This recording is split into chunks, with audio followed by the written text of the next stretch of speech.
जय माता दी, जय जगदंब, नमो आदेश. मी प्राध्यापक आंधळे सर आपलं हे व्हिडिओमध्ये हार्दिक स्वागत करत आहे. बऱ्याच दिवसांपासून दर्शकांची मागणी होती की गुरुजी आम्हाला कांजळ्याच्या काळूबाईबद्दल परिपूर्ण अशी माहिती द्या. त्यामुळे आज या ठिकाणी मी कांजळ्याच्या काळूबाईबद्दल व्हिडिओ तयार करायला सुरुवात करत आहे. बघा, काळूबाईचे अनेक स्थानं महाराष्ट्रामध्ये प्रसिद्ध आहे. यापैकी असणारं मांढरगडची काळूबाई ही सर्व सुपरिचित आहेच. त्याबरोबरच कुसुंबीची काळूबाई सुद्धा सुपरिचित आहे आणि काही प्रमाणामध्ये कांजळ्याची काळूबाई सुद्धा अनेक घराण्यांचं इष्टदैवत सुद्धा आहे. अनेकांना कांजळ्याच्या काळूबाईचा संचार आहे आणि कित्येक भक्तांच्या कांजळ्याच्या काळूबाईची ज्ञानमाळ मी स्वतः माझ्या हाताने केलेली आहे. मग अनेकदा प्रश्न निर्माण होतो की देवीचं नाव जर काळूबाई आहे तर कांजळ्याची काळूबाई, मांढरची काळूबाई आणि त्या ठिकाणी असणारी कुसुंबीची काळूबाई या तिघींमध्ये नेमका फरक काय, तिघींमध्ये साम्य काय, भेद काय, तिघी देवता एकच की त्या वेगवेगळ्या आहे, याची परिपूर्ण माहिती शास्त्रानुसार आणि अतिशय गुप्त ज्ञान आज मी या ठिकाणी आपल्याला प्रगट करणार आहे. परंतु तुम्हाला सांगायला मला आनंद वाटतो, कांजळ्याच्या काळूबाईवरचा एवढा विस्तृत व्हिडिओ हा आज पहिल्यांदा आपल्या चॅनलवरती म्हणजेच जगदंबा देवी संस्थान देऊळगाव राजा ह्या चॅनलवरती अपलोड होत आहे. हा व्हिडिओ एवढी विस्तृत माहिती तुम्हाला या आधी यूट्यूबवरती, गुगलवरती, फेसबुकवरती कुठल्याही प्रकारच्या त्या ठिकाणच्या सार्वजनिक माध्यमावरती मिळालेली नसेल आणि मिळणार सुद्धा नाही. आता हा आपला व्हिडिओ पाहून अनेक जण ही माहिती कॉपी करायचा प्रयत्न करतील, स्वतःची चॅनल पळवतील, स्वतःच्या भाकरी शेकतील आणि डॉलर कमावतील. अशा सर्व चोरट्यांचे सुद्धा मी या ठिकाणी हार्दिक स्वागत करतो. परंतु ही माहिती सर्वात प्रथम आपल्या चॅनलवरती येत आहे, हे सुद्धा सुज्ञ दर्शकांनी लक्षात ठेवावं. आता मी माहितीला सुरुवात करत आहे. बघा, मांढरगडची काळूबाई आणि कांजळ्याची काळूबाई ह्या दोघींमध्ये फरक काय, तर सर्वात प्रथम फरक मी तुम्हाला सांगतो की कांजळ्याची काळूबाई ही त्या ठिकाणी असणारी स्मशानकाली देवता आहे. कांजळ्याची काळूबाई ही स्मशानकाली आहे. तर मांढरची काळूबाई कोण? मांढरची काळूबाई ही आद्य स्वरूप महाकाली आहे. म्हणजे हा या दोघींमधला फरक आहे. आता ज्यांना त्या ठिकाणी महाकाली आणि स्मशानकाली मधला फरक माहिती नसेल, मी त्यांच्यासाठी समजावून सांगतो की महाकाली ही आद्य रूपा आहे, सर्वसमावेशक अशी आहे. जेव्हा सर्व शक्ती एकत्र येतात आणि त्यांचा तमोगुण एकत्र येतो, अशा तमोगुण स्वरूपी कालवर्णी रक्त जिव्हा धारण करणाऱ्या देवीला महाकाली असं म्हणतात. या महाकालीचं मूळ स्वरूप काय, तर ही 10 हातांची, 10 मस्तकांची आणि 10 जिव्हांनी लल्लत अशी असते. म्हणजे तिच्या 10 मुखांमधून 10 जिभा बाहेर आलेल्या असतात, तिला 10 पाय असतात, 10 हात असतात. अशा पद्धतीनुसार मधु कैठबाचा वध करणारी अशी ही महाकाली देवता, हिला आद्य महाकाली म्हणण्यात येतं. आणि याच महाकालीचा अवतार म्हणजे मांढरगड निवासिनी श्री काळूबाई आहे, जिने लाख्यासुराचा वध केला. तर स्मशानकाली म्हणजे काय, की आदिशक्ती पार्वतीने जे काली स्वरूप प्रगट केलं, या काली स्वरूपामध्ये त्या कालिकेने अनेक अवतार धारण केले. जसं त्यामध्ये बघा, असणारी गुह्यकाली आहे, कामकला काली आहे, स्मशानकाली आहे, भद्रकाली आहे, दक्षिण काली आहे. दक्षिण काली तर ही आपल्या कलकत्त्यामध्ये अतिशय परिचित असं मंदिर आहे. आज दक्षिण कालीचं कलकत्त्यातील मंदिर हे भारतातील एकमेव दक्षिण कालिका मंदिर मानण्यात येतं. अशा पद्धतीनुसार जी स्मशानामध्ये रहिवास करते अशी काली म्हणजे स्मशानकाली. आता ह्या स्मशानकालीची स्थापना करण्यासाठी नेमकी काय अट असते, तर ह्या स्मशानकालीचं मंदिर हे जागृत स्मशानामध्येच उभारलं जातं आणि ज्या ठिकाणी एखाद्या व्यक्तीला संजीवन समाधी देण्यात आलेली आहे, अशा व्यक्तीच्या समाधीवरती किंवा अस्थींवरती किंवा ज्या ठिकाणी एखाद्या सुवासिनीचा मृतदेह जाळण्यात आलेला आहे किंवा एखाद्या संन्याशाने, ब्रह्मचार्याने स्वतःचा देह त्या ठिकाणी अर्पण केलेला आहे आणि तो भस्म झालेला आहे, अशा प्रकारच्या पवित्र आत्म्याच्या चितेवरती या मूर्तीची स्थापना केलेली असते. अशा कालिकेला स्मशानकाली असं म्हणतात. तर आपली कांजळ्याची काळूबाई ही त्या ठिकाणी स्मशानकाली आहे. याचं कारण काय, की सध्या कांजळा ह्या गावामध्ये, कांजळा हे गाव त्या ठिकाणी भोर तालुक्यामध्ये आणि पुणे जिल्ह्यामध्ये येतं. अनेक भक्त त्या ठिकाणी दर्शनासाठी जात असतात. मांढरगड प्रमाणेच कांजळ्याची काळूबाई सुद्धा सुपरिचित आहे. तर या काळूबाईचं जे मंदिर आहे, काळूबाईची जी मूर्ती आहे कांजळ्यामध्ये, ही स्मशानावरती उभारलेलं मंदिर आणि स्मशानावरती चितेवरती उभी राहिलेली मूर्ती आहे. म्हणजेच पूर्वी त्या मंदिराच्या जागेवरती स्मशान होतं आणि ज्या ठिकाणी देवीची मूर्ती आहे त्या मूर्तीच्या पायाखाली त्या ठिकाणी संजीवन चिता होती. म्हणजेच म्हणजेच एखाद्या सुयोग्य पवित्र अशा व्यक्तीची चिता जळालेली होती आणि देवी भक्ताच्या चितेवरती देवीची स्थापना करण्यात आली, त्यामुळे तिला स्मशानकाली असं नाव प्राप्त झालं. आता ही जी कांजळ्याची काळूबाई आहे ती स्मशानकाली आहे. आता स्मशानकाली असल्यामुळे ती मांढरच्या काळूबाईपेक्षा सौम्य आहे की उग्र आहे की कनिष्ठ आहे, तर मी तुम्हाला सांगतो, मांढरच्या काळूबाईपेक्षा कांजळ्याची काळूबाई ही त्या ठिकाणी मानाने कनिष्ठ आहे, मानाने छोटी आहे, परंतु शक्तीने आणि स्वभावाने मांढरच्या काळूबाईपेक्षा कैक पटीने उग्र आहे. याचं कारण असं की आद्य स्वरूप महाकाली ही ममतामयी स्वरूप आहे. जरी ती 10 हातांची, 10 जिव्हांची, 10 पायांची, 10 मुखांची असली तरी सुद्धा ती अपार करुणेने भरलेल्या मनाची आहे. त्यामुळे तिने सर्व मोहमाया जगात निर्माण केली. अशी ममतामयी महाकाली मांढरगडवरती निवास करते, तर स्मशानकाली ही तेवढीच उग्र आहे, झटपट राग येणारी आहे, अतिशय रागीट स्वभावाची आहे आणि विशेष म्हणजे शत्रूंचा नायनाट करणारी देवता आहे. आता स्मशानकाली असल्यामुळे तिच्याजवळ अनेक स्मशानी शक्ती सुद्धा रहिवास करतात. आता आपण क्रमवार पद्धतीने कांजळ्याच्या काळूबाईच्या स्मशानी शक्ती कुठल्या, तिचे गण कुठले, त्यांची आख्यायिका काय, त्याचा भावार्थ काय हे सुद्धा समजावून घेऊया. बघा, कांजळ्याच्या काळूबाईच्या मंदिरामध्येच आपल्याला त्या ठिकाणी श्री भैरवनाथ आणि जोगेश्वरी यांची स्थापना दिसते. श्री भैरवनाथ हे त्या ठिकाणी असणाऱ्या कांजळ्याच्या काळूबाईचे सेवक आहे, तर जोगेश्वरी ही त्यांची सहचारिणी धर्मपत्नी आहे. म्हणजेच या ठिकाणी जरी त्यांना बहीण भावाचं नातं मानण्यात येत असलं, असं सांगतात की कांजळ्याच्या काळूबाईचं भैरवनाथ हा भाऊ आहे आणि जोगेश्वरी ही भाऊजई आहे, परंतु हे नातं आपण मनुष्यांनी निर्माण केलेलं. खरं पाहता कालिकेचा भैरव हा पुत्र लागतो, त्या नात्यानुसार भैरव हा कालिकेच्या रक्षणासाठी त्या ठिकाणी कांजळ्यामध्ये आलेला आहे. त्याच्या पत्नी जोगेश्वरीचा त्याच्यासोबत संग झाल्यामुळे भैरव आणि जोगेश्वरी अशा पद्धतीनुसार वीर आणि योगिनी ह्या दोघांची एकत्रित शक्ती त्या गाभाऱ्यामध्ये आपल्याला पाहायला मिळते. दुसऱ्या बाजूला आपल्याला गादीवाली नावाच्या देवीची स्थापना दिसते. ही गादीवाली देवी म्हणजे नेमकी कोण, तर गादीवाली देवी म्हणजे साक्षात मरी माता. मरी माता म्हणजे कोण, की जी संपूर्ण प्रकारच्या रोगराईची देवी मानण्यात येते. जर का मरीचा आशीर्वाद मिळाला तर गावामध्ये सुबत्ता येते, त्या ठिकाणची शेतं पिकतात, त्या ठिकाणी मुलाबाळांना, पती पत्नीला, संपूर्ण गावकऱ्याच्या कुटुंबांना सुख मिळतं. परंतु जर का ह्या लक्ष्मीचा म्हणजेच मरीचा कोप झाला तर गावाच्या गाव अक्षरशः कॉलरा असेल, त्या ठिकाणी असणारा क्षयरोग असेल किंवा पटकी असेल, अशा आजारांनी किंवा मानमोडीने अख्खीची अख्खी गावं उद्ध्वस्त होत असे. म्हणजेच मरी ही विध्वंसाची देवता सुद्धा आहे. पावली त्यालाच पावली आणि ज्याला झटका दाखवला त्याला दावली, असं जे म्हटलं जातं ते ह्या मरीला लागू पडतं. म्हणजे ही वैऱ्याला झटका दाखवणारी देवता आहे आणि त्या ठिकाणी ही मरी सदैव गादीवरती बसलेली असते, म्हणून तिला गादीवाली असं सुद्धा म्हणतात. म्हणजे बघा, त्या ठिकाणी मूळ स्वरूपामध्ये प्रमुख स्थानामध्ये स्मशानकाली म्हणजेच काळूबाई आहे, योगेश्वरी आणि भैरव हे त्या ठिकाणी तिचे संरक्षण करते आहेत आणि वीर आणि योगिनी यांचं प्रतिनिधित्व करणारे देवी देवता आहे. तर मरी माता ही त्या ठिकाणी म्हणजे काळूबाईच्या भक्तांना सुख देण्यासाठी आणि तिच्या शत्रूंना त्रास देण्यासाठी बसलेली आहे. आता ही झाली त्या गाभाऱ्याची माहिती.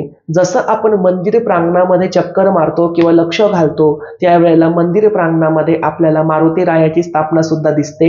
हा मारुती ह्या कांजळ्याच्या काळूबाईच्या मंदिराचा त्या ठिकाणी असणारा स्थान देवता आहे. म्हणजे या स्थानाचा आद्यमान ह्या मारुतीला आहे. कुठल्याही शुभ प्रसंगी ह्या मारुतीला नारळ फोडून, शेंदूर लावून, त्याला चमेलीच्या तेलाचा अभिषेक करून नंतर इतरत्र कार्यक्रम केले जातात. या ठिकाणी स्थान देवता असल्यामुळे बजरंगबलीला, मारुतीला तो मान देणं उचित आहे. त्यानंतर आपल्याला एक उग्र दैवत आढळतं. ते उग्र दैवत म्हणजे समोरच्या वटवृक्षाच्या खाली असणारे वेताळ बाबाचं स्थान. वडाचं मोठं झाड आणि या झाडाच्या खाली असणारं वेताळाचं स्थान. हा वेताळ म्हणजे कोण, तर वेताळाला स्मशानाचा राजा मानण्यात येतं. जेवढी कोवढी भूतावळ असेल ही सर्व भूतावळ वेताळाच्या अधीन आहे असं मानण्यात येतं. आणि हा वेताळ हा भूतांचा अधिपती असतो, पिशाच्यांचा अधिपती असतो. जरी हे ऐकायला विचित्र वाटलं किंवा भीतीदायक वाटलं तरी सुद्धा हा वेताळ या ठिकाणी काळूबाईच्या भक्तांच्या रक्षणासाठी बसलेला आहे, तो भक्तांना त्रास देण्यासाठी नाही. आणि या वेताळाने त्या स्मशानामधील असणाऱ्या सर्व पिशाच्य शक्ती स्वतःच्या पायाखाली दाबून ठेवलेल्या आहे, जेणेकरून स्मशानाच्या जागेमध्ये येऊन सुद्धा भाविकांना कुठलाही त्या ठिकाणी अनिष्ट त्रास होऊ नये.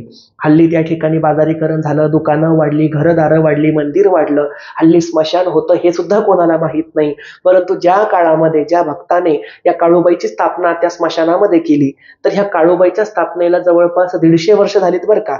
150 वर्षांपूर्वी त्या ठिकाणी वेताळाची स्थापना ही काळूबाईच्या आधीपासून होती. मारुती रायाची स्थापना ही काळूबाईच्या आधीपासून होती. हा वेताळ त्या स्मशानाचा राजा होता, तर हा मारुती त्या स्मशानाच्या अनिष्ट शक्तींना गावामध्ये संचार करू न देणारा त्या ठिकाणचा स्थान देवता होता. तर या दोन्ही देवता बजरंगबली आणि त्या ठिकाणी असणारा वेताळ हे काळूबाईच्या आधीपासून त्या ठिकाणी स्थानापन्न होते. आता त्या ठिकाणी काळूबाईची स्थापना झाली, त्यानंतर जोगेश्वरी आणि भैरवनाथांचं पाचारण झालं, मरी माता म्हणून गादीवाली माता सुद्धा तिथे आली. आता याशिवाय त्या ठिकाणी देवीचे रक्षक गण म्हणून गोंजी बाबा आणि मांगीर बाबा यांची स्थानं सुद्धा आहे. या गोंजीर बाबाला आणि मांगीर बाबाला अंडा, रोट, चिलीम, मांस इत्यादीचा नैवेद्य दाखवला जातो. हा त्या ठिकाणी असणारा समिष नैवेद्य म्हणजेच मांसाहारी नैवेद्य त्यांच्या तामसिक गुणधर्मामुळे त्यांना दाखवण्यात येतो. तर काळूबाई ही नेहमी मिष्टान्न धारण करणारी आहे, परंतु या ठिकाणी काळूबाई ही स्मशानकाली स्वरूपात असल्यामुळे कांजळ्याच्या काळूबाईला त्या ठिकाणी बऱ्याच प्रमाणामध्ये बोकड बळी सुद्धा दिलेला आपल्याला आढळतो. आता हा बोकड बळी मंदिर प्रांगणामध्ये न देता बऱ्याच प्रमाणामध्ये भाविक भक्त स्वतःच्या घरीच देवीच्या नावाने देतात आणि देवीच्या नावाने तो पूजलेला नैवेद्य हा देवीला त्या ठिकाणी पावन असतो. पुढचा विषय म्हणजे मंदिराच्या प्रांगणामध्येच आपल्याला त्या ठिकाणी चाफ्याचं झाड सुद्धा आढळतं आणि ह्या चाफ्याच्या झाडावरती नाग स्वरूपामध्ये खुद्द काळूबाई रहिवास करते अशी भाविकांची श्रद्धा आहे. आता हे जे चाफ्याचं झाड आहे, या चाफ्याच्या झाडाच्या खाली एक गुप्त देवता आहे, त्या देवतेला म्हटलं जातं डुक्कर जाई. आता डुक्कर जाई हा शब्द अनेक जणांना वेगळा वाटतो, किंवा डुक्कर जाई म्हणजे असा कसा शब्द बाबा, इथे एखाद्या डुकराचा बळी दिला जातो का, किंवा या ठिकाणी डुकराशी संबंधित काही आख्यायिका आहे का, असा प्रश्न संशोधक भाविकांना पडणं स्वाभाविक आहे. तर बघा, डुक्कर जाई या शब्दाचा जर आपण तात्विक अर्थ काढला आणि त्याच्या सखोलामध्ये गेलो तर डुक्कर या शब्दाचाच अर्थ संस्कृतमध्ये वराह असा होतो आणि डुक्कर जाई म्हणजे डुकराची स्वामिनी याचाच अर्थ की त्या ठिकाणी स्मशानी देवीला त्या ठिकाणी डुक्कर जाई म्हणण्यात आलेलं आहे. जसं की गुडगाव आहे, गुरुग्राम आहे, या गुडगावमध्ये गुरुग्राममध्ये जी स्मशानी माता आहे, या स्मशानी मातेलाच त्या ठिकाणी डुकरांची स्वामिनी सुद्धा म्हणण्यात येतं. अशाच पद्धतीनुसार दुसरी एक देवता आहे जी स्वतः त्या ठिकाणी वराह स्वरूप आहे, डुकराचं मस्तक असलेली आहे. त्या देवीचं नाव आहे वाराही. वराहाचं स्वरूप धारण केलेली वाराही.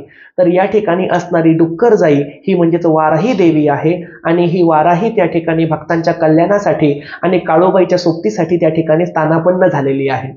म्हणजे बघा, डुक्कर जाईमध्ये जी देवता आहे ती अतिशय तांत्रिक असणारी स्मशानी वाराही देवी आहे. तिचा सुद्धा मानपान भाविकांनी द्यायला पाहिजे.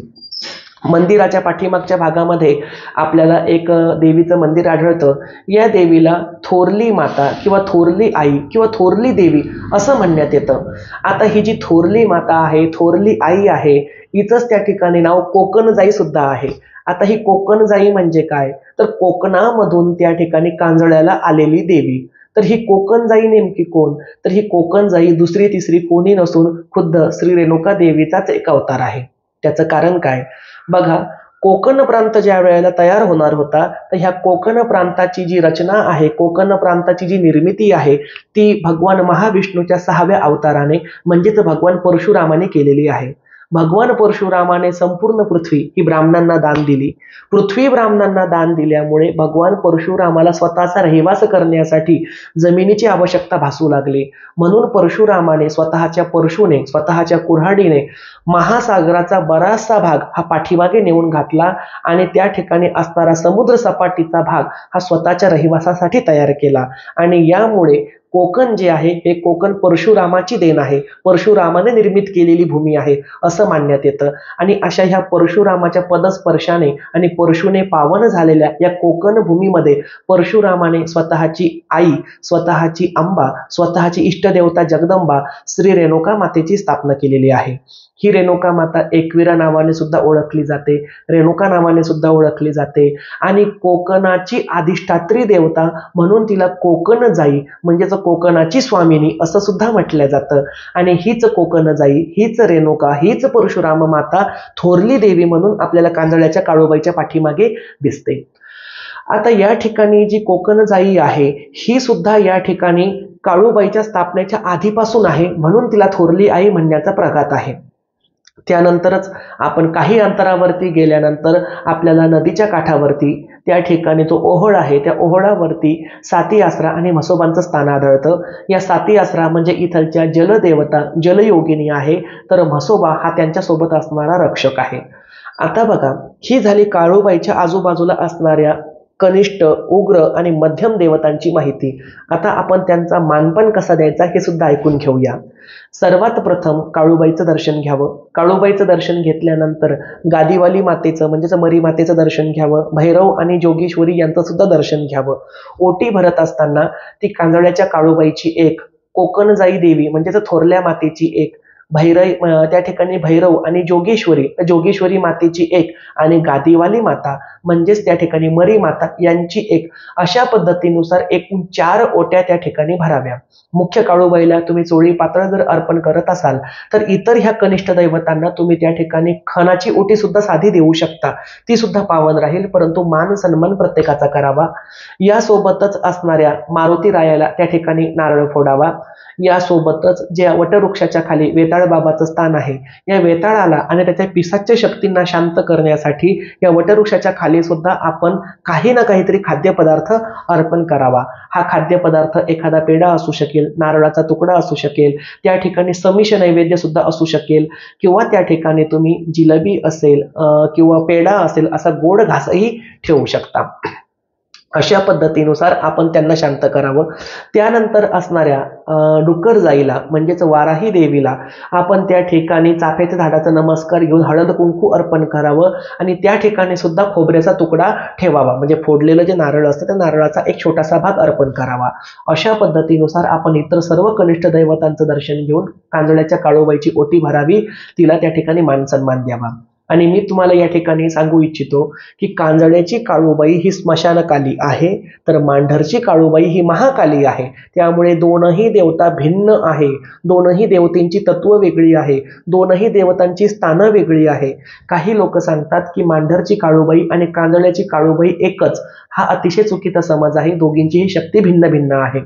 आता पुढच्या व्हिडिओमध्ये आपण कधीतरी कुसुंबीची काळूबाई म्हणजे नेमकी कोण, तिच्यामध्ये आणि मांढरच्या काळूबाईमध्ये आणि असणाऱ्या कांजळ्याच्या काळूबाईमध्ये नेमका काय काय फरक आहे, तिचे सुद्धा उपदैवत कुठली, त्यांची आख्यायिका काय, त्यांचा मान सन्मान कसा करावा, याची इस्तंभूत आणि क्रमवार पद्धतीने माहिती घेऊया. आणि आजच्या कांजळ्याच्या काळूबाईचा व्हिडिओ तुम्हाला कसं वाटलं हे मला कमेंटद्वारे नक्की कळवा. तर आजचा व्हिडिओ आवडलेला असल्यास व्हिडिओला लाईक करा, शेअर करा, सबस्क्राईब करा. माहिती आवडलेली असल्यास आमच्या जगदंबा देवी संस्थान जळगाव राजा ह्या यूट्यूब चॅनलला सबस्क्राईब करा. सबस्क्राईब करण्यासाठी बेल आयकॉनवरती प्रेस करा, ऑल बटनावरती क्लिक करा, जेणेकरून आम्ही टाकलेला प्रत्येक व्हिडिओ हा सर्वात आधी तुम्हाला मिळेल. तोपर्यंत सर्वांवरती आई काळूबाईची कृपा छाया राहो, छत्र छाया राहो. आणि हे सुद्धा सांगतो की आज हा व्हिडिओ एकाएकी तयार करण्याचं प्रयोजन काय, तर माझा एक शिष्य आहे प्रसाद नावाचा, त्या प्रसाद नावाच्या शिष्याला कांजळ्याच्या काळूबाईचं वारं आहे. त्यांनी माझ्याकडून कांजळ्याच्या काळूबाईची ज्ञानमाळ सुद्धा घेतलेली आहे. तर याचा मला फोन आला आणि त्यांनी मला सांगितलं की भाऊ, म्हणजे बरेचसे शिष्य मला भाऊ म्हणतात, की भाऊ मला कांजळ्याच्या काळूबाईच्या दर्शनाला जाण्याची इच्छा आहे, तर मी उद्या जाऊ का? मी त्याला म्हटलं हो जा. आणि मी त्याला परवानगी दिली आणि त्यानंतर मी जपमाळ घेऊन ध्यानावस्थेमध्ये बसलो. तर मला बऱ्याच प्रमाणामध्ये ध्यानावस्थेमध्ये आणि जप अवस्थेमध्ये कांजळ्याच्या काळूबाईचे काही दृष्टांत झाले. त्या दृष्टांतामध्ये मला काही अनुभूती सुद्धा प्राप्त झाल्या. ह्या अनुभूतीद्वारे अनेक गुप्त माहिती सुद्धा मला कळाली, जी मला पहिले होतीच, परंतु त्यामध्ये सखोल शास्त्र मला ह्या दृष्टांतामधून कळालं. आणि ताबडतोब मी एवढ्या रात्री हा व्हिडिओ तयार करायला या ठिकाणी बसलेलो आहे. आणि हा व्हिडिओ कसा वाटला हे मला कमेंटद्वारे नक्कीच कळवा. तोपर्यंत सर्वांचं कल्याण असो. जय जगदंब. ओम काळेश्वरी. नमो आदेश.